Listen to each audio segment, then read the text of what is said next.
Hello and welcome to Our American States, a podcast from the National Conference of State Legislatures. I'm your host, Ed Smith. Policymakers at all levels of government are aware that the mental health problems affecting youth in America, right up into their 20s, is something different. Something monumental has changed. And this is, I think, a very bipartisan issue. That was Tim Storey, the CEO of NCSL, and my guest on this first podcast of the new year. As we do every year, Storey sat down to discuss the coming legislative session and where he expects legislators to focus their efforts. He sees a mixed picture on budgets, with most states sitting on substantial rainy day funds, but cautious about the revenue picture in the new year. Issues around Medicaid will loom large because of changes to the program included in H.R. 1, otherwise known as the Big Beautiful Bill. K-12 education, as is always the case, will get plenty of attention from legislators. They're concerned about a number of issues, including lagging student achievement following the pandemic and the alarming increase in mental health issues among young people. Storey also thinks AI, data centers, housing, and the workforce are major areas for focus in legislatures.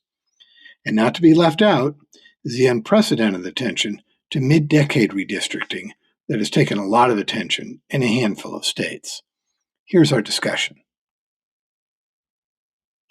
Tim, great to have you on the podcast for our annual preview of this year's legislative sessions. Why don't you give listeners a little overview of 2026, how many legislatures are meeting, and maybe some of the front burner issues? Well, almost all legislatures meet except for the biennial ones. That's the couple that take the year, so to speak, off. 38 of them start in January, so January starts off rocking. It'll be an exciting year, very much influenced by the fact that it's an election year, not just any old election year, but a very big election year. Legislatures will get back to work. As you know, I am fond of sometimes comparing them with their other legislative body in Washington. Legislatures get nose to the grindstone fast because they have relatively limited sessions. They will average about 100 days in session. The states that are in, most states have session limits. 36 states, I think, have some kind of limits on legislative sessions. A handful have no limits, but even those manage their calendars very, very stringently in the election year because of filing deadlines, primary elections, and then the general election. Plus, they have a lot of work to do. 26 will be another blockbuster year. Legislatures are always busy. Legislatures are always making significant policy decisions and pioneering solutions.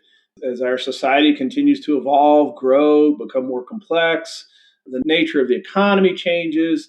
Legislatures are doing what they can to make sure that we all live in better states. Yes, we've discussed the contrast between the federal legislature and the state legislatures a number of times before, and this year may be the banner year for a complete, other than the H.R. 1, the Big Beautiful Bill, other than that, the utter lack of productivity by the federal legislature. I don't want a federal government that's, not addressing the nation's issues. And you got to give credit on the One Big Beautiful Bill Act. It was, of course, people who listen here and our constituents will perhaps disagree on whether or not it was beautiful or not. But no one can disagree on the fact that it was big, 1,000 pages, if memory serves, and got into many areas of policy, many of which have a direct impact on state governments, state legislative activity. So that is absolutely one of the things, the passage of the One Big Beautiful Bill Act, that will be on the minds of legislatures going into next year. But if you look, again, and I do this, periodically at the number of bills passed, I think I looked not too long ago when it was somewhere around 40-something. Most issues having to do with veterans, but nothing of significance besides the 1,000-page bill that, more than significant. I mean, it really did get into so many different areas of American life. Yeah, we're going to get into some of the details about that. But first, let me ask you, and I usually ask you this question up front every year, budgets. Budgets are the core of state operations. If you don't have the money, you can't do a lot of things. And I have been told by people who are a lot more knowledgeable than I am that budgets are going to be quite constrained this year, at least in a lot of states. And I wonder if you can talk a little bit about why that is and how that will affect legislatures and the kind of actions they take. Well, I don't think you can say budgets will be quite constrained because we have been we've had a number of years where you could sort of lay a generalization across where state revenues were going and how state expenditures were looking. This year's a lot trickier on a couple levels. One, you got some states that are projecting serious shortfalls in FY27. So, the budgets they'll be working on next. They're not panicking. You got to remember states, they're in the best sort of defensive position perhaps in history. Rainy day funds are full, reserve funds are full, so they are prepared to weather economic storms. However, there are a lot of red lights flashing in some states. But I can't just sort of paint them all with one brush. Some states are showing strong revenues. Some states are showing steady and declining growth, and some states are showing problems with revenue. And this is partly the nature of how states fund their operations. There are really 56, if you take the territories in D.C. into account, 56 different ways that states collect revenue to fund the many programs that they do: education, roads. So depending on, whether your tax system leans one way or the other, you might be doing just fine. Even as we sit here today, toward the end of December, the stock market is still very strong. It's almost certainly going to end in a very strong year for people who have investments. And if you're states that get a lot of revenue from, taxes on investments, you're going to have a good year. Oil prices are way down. So if you're a state like Alaska that depends heavily on extraction taxes, well, you're looking at some perhaps serious problems. I talked to someone from Alaska. They budgeted oil at $68 a barrel, and last I checked, it was trading at like $58, $60 a barrel. So just an example of two outliers, California and Alaska. They're going to be, maybe revenue's not so bad, maybe revenue's in serious problems. So I wouldn't say that states are in bad fiscal shape and that they're really dreading the budget process in 26. Here's how I would describe it. There are things, especially in federal law, that were passed in the HB1, the Reconciliation Act, that will have long-term impacts, particularly around Medicaid, which is a huge commitment for states, particularly around SNAP funds for food assistance.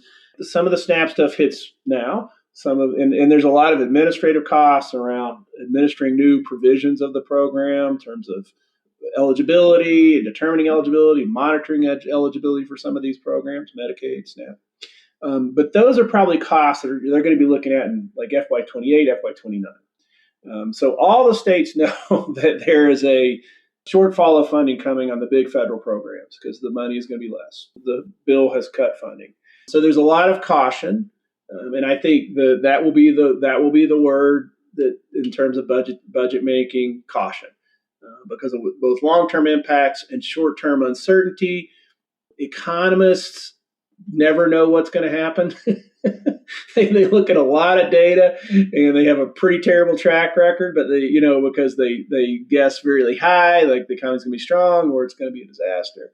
And I'm already looking at some of the forecasts for next year, the calendar year, and they're all over the place. I mean, I've seen some that have really dire forecasts and some that are good, and it's all contingent on the AI bubble. Well, it's the same with state economists and legislative economists, because depending on how the big economy goes, so goes state budgets.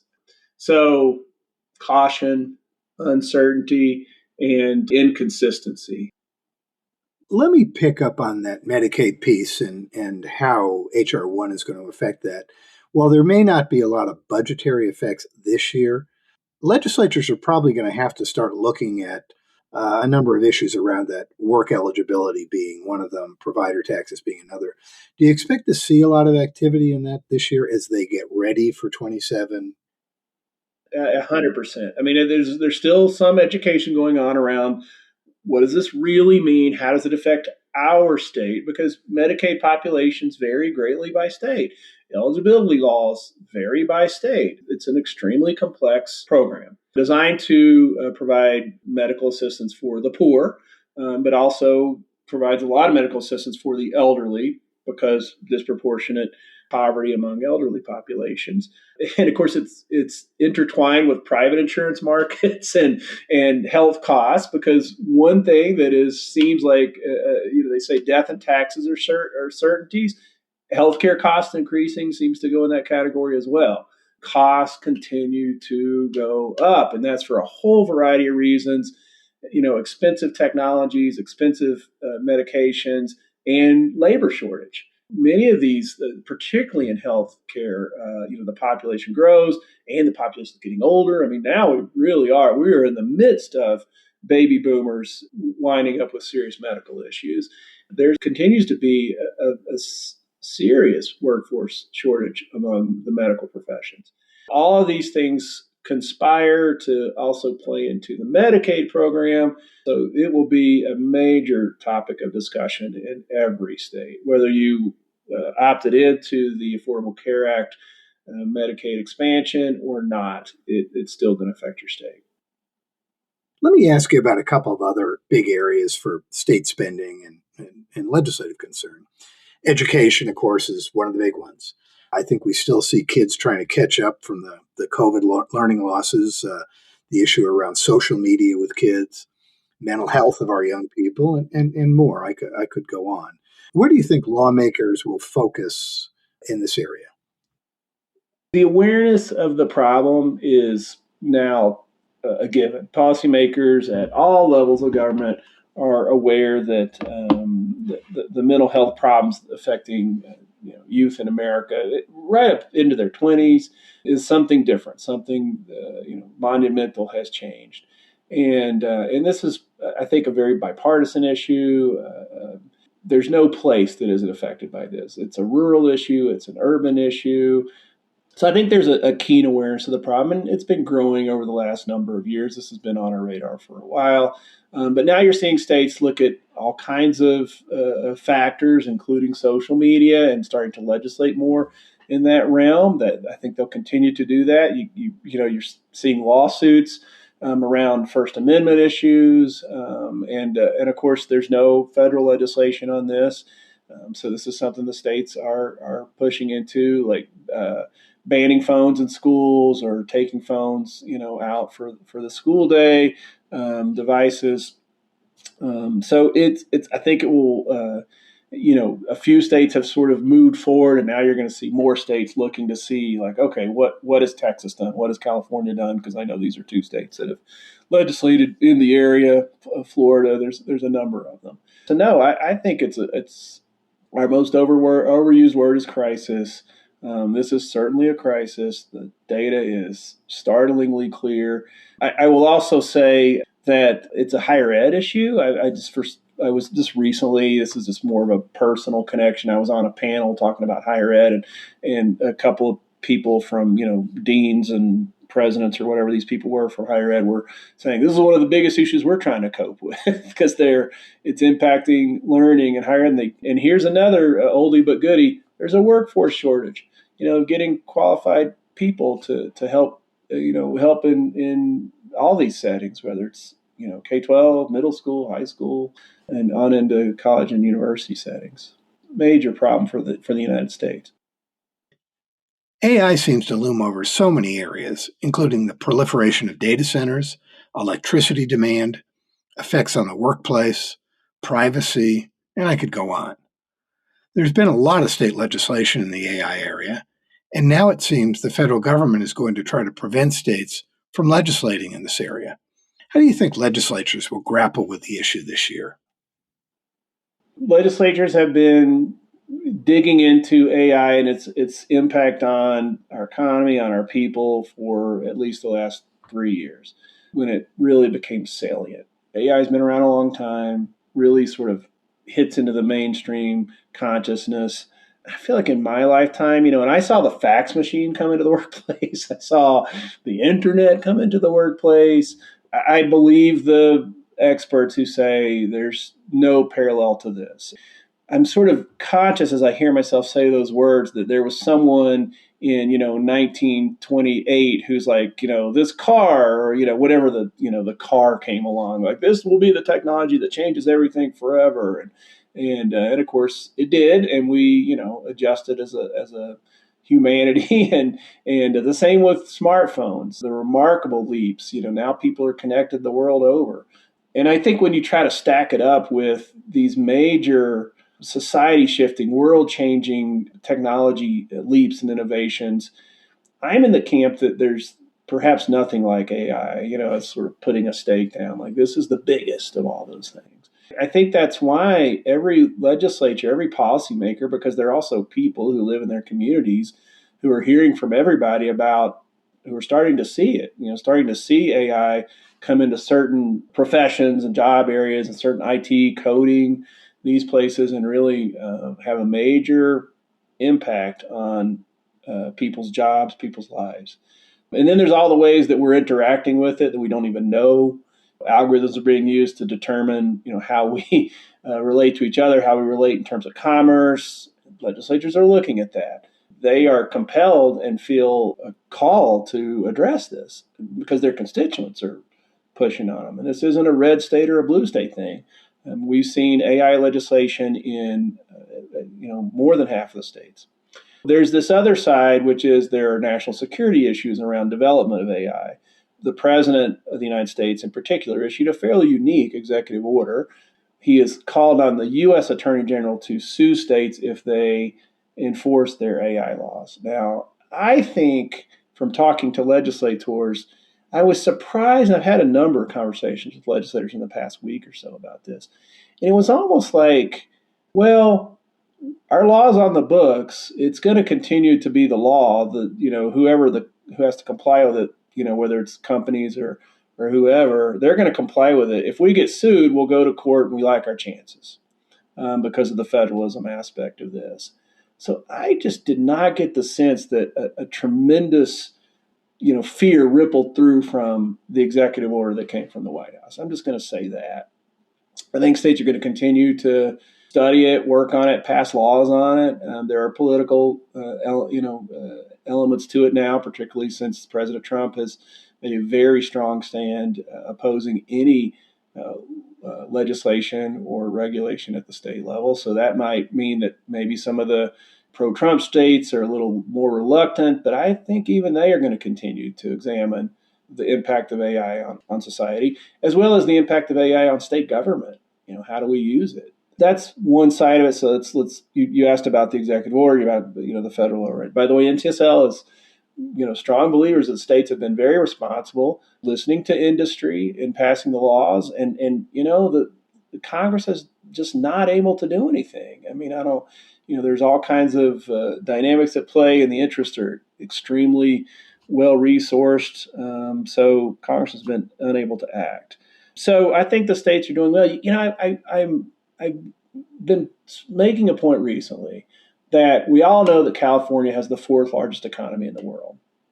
What we don't know, the state with the lowest GDP in the United States would be like the 65th largest country in the world, right? So our states are massive economic and sophisticated engines of policy. So we think like, oh, country X, Y, or Z is looking at regulating whatever. Our middle-sized states are bigger than most countries by far. These are like the medium-sized states: Wisconsin, Minnesota, those states, Washington. So, I think it's very appropriate for these states who have large economies, sophisticated resources to make policy, and access to experts to be moving into this and doing what's right for the people of their states. Tim, you mentioned earlier that this is an election year, and I think there are more than 80 chambers where members are up for election. How does that affect how legislators approach the session? Oh, it is overshadows, it not undermines, but it is behind the scenes. It is in the back of the mind of everyone in legislatures. These are very political institutions, always have been, always will be.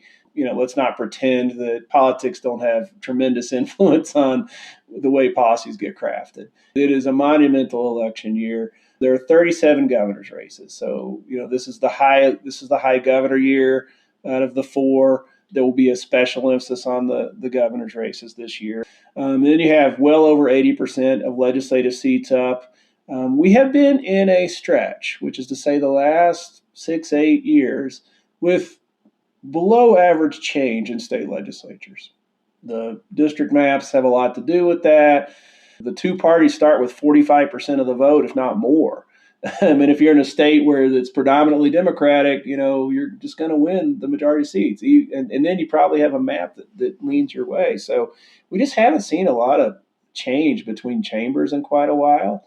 This year, you're going to see a lot of legislative chambers in play. Midterms are notoriously and very consistently not good for the party in the White House.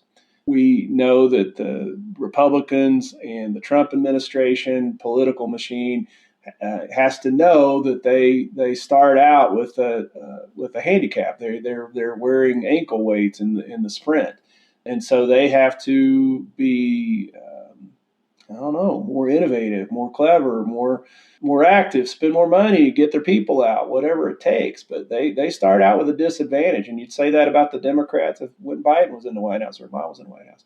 Democrats are feeling their oats. They know the data.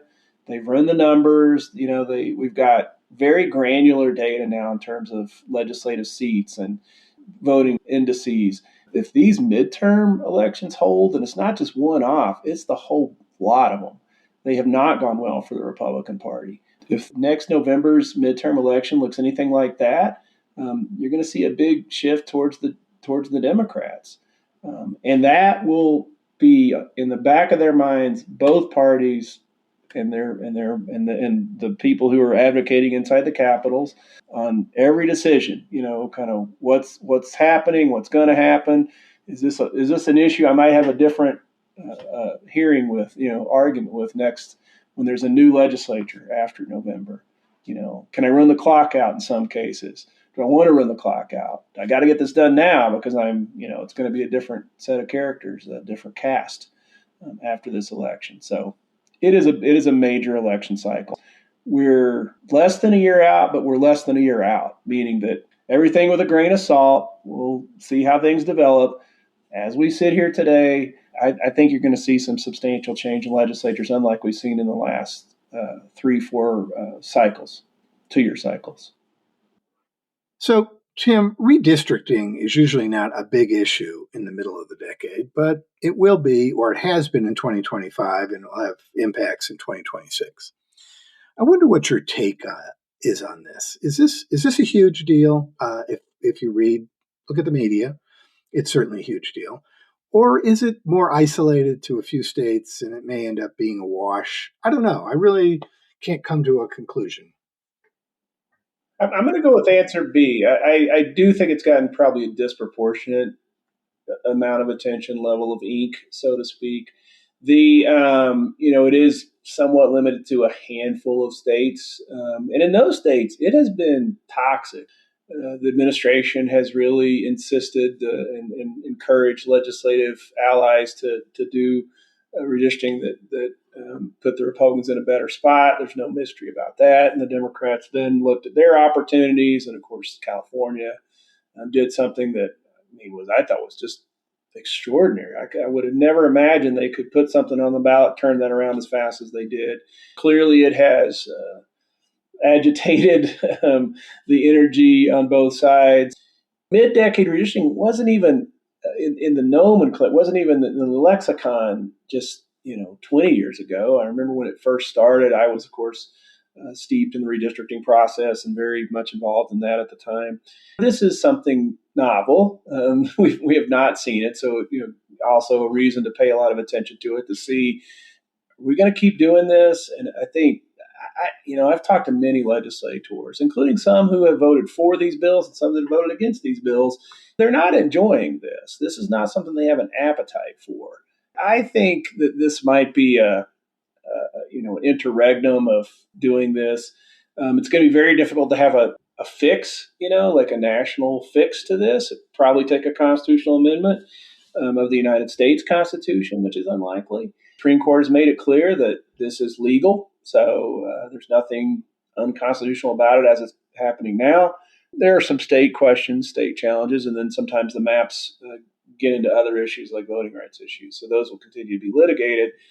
I think on the whole, and it's really happening at the federal level, I'm not aware of anybody redrawing their own legislative plans. So this has really been sort of a federal action.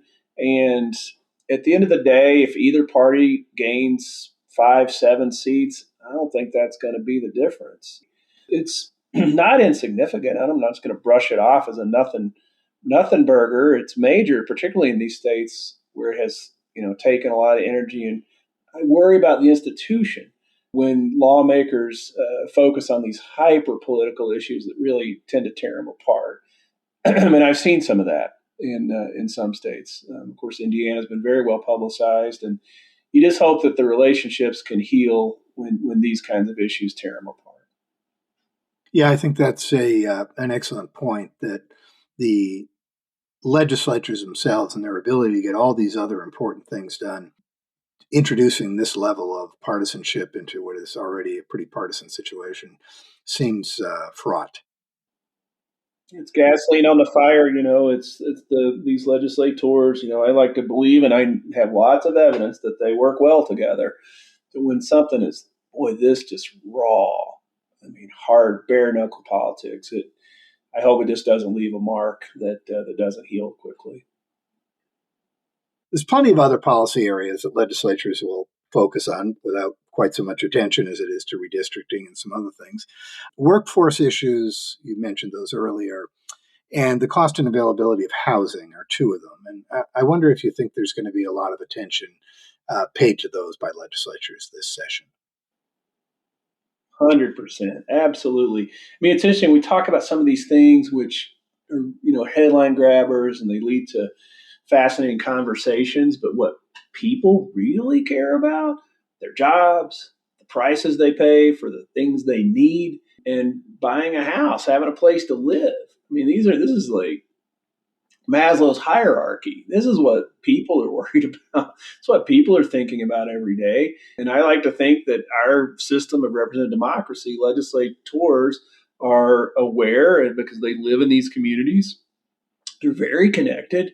They understand this continued major problem that particularly housing. That all of these are interconnected. Workforce shortage, construction workers. There's no doubt a shortage for people who are knowledgeable in construction and the trades. So this is another element of trying to put more volume up in terms of places for people to live. This workforce issue has been a major issue for at least 5 years, I feel like. And it's, COVID, everything is sort of pre-COVID, post-COVID. So, you come into COVID, economy goes, kind of off the rails, but not for that long.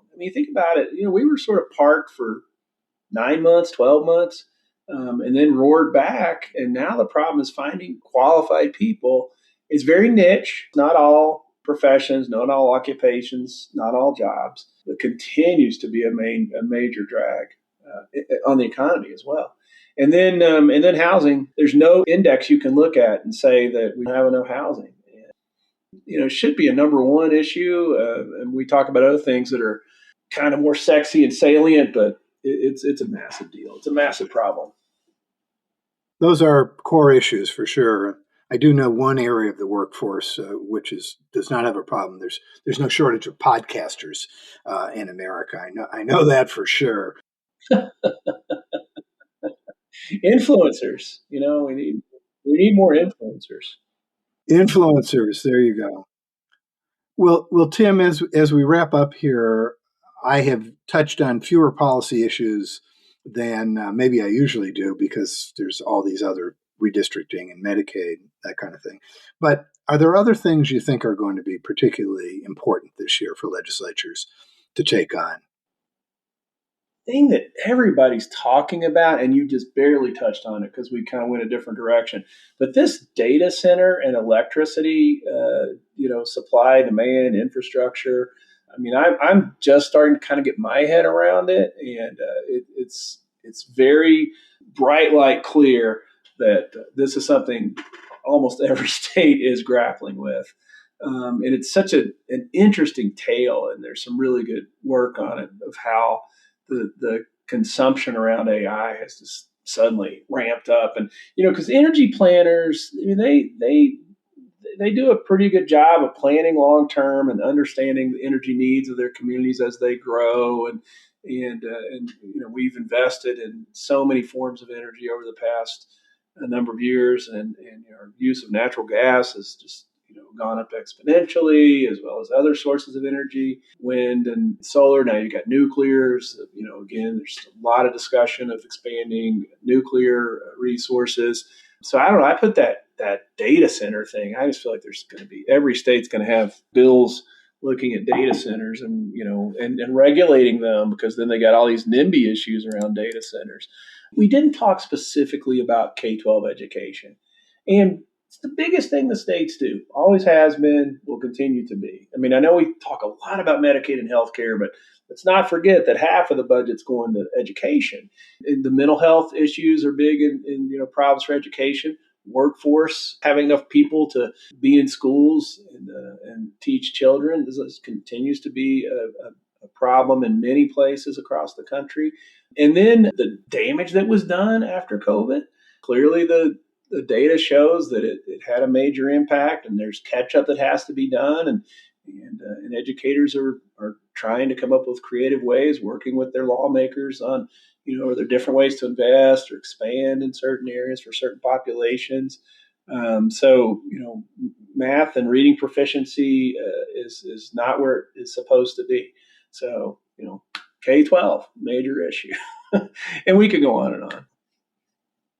Well, it's going to be, I'm sure, a very active year, but the elections will loom large. So it'll be interesting to have this chat next year and find out where all this has come down. So thanks, Tim, as always, for giving us this preview, and we'll look forward to talking to you again soon. Really appreciate you, Ed. Have a great week. Have a great start to the new year.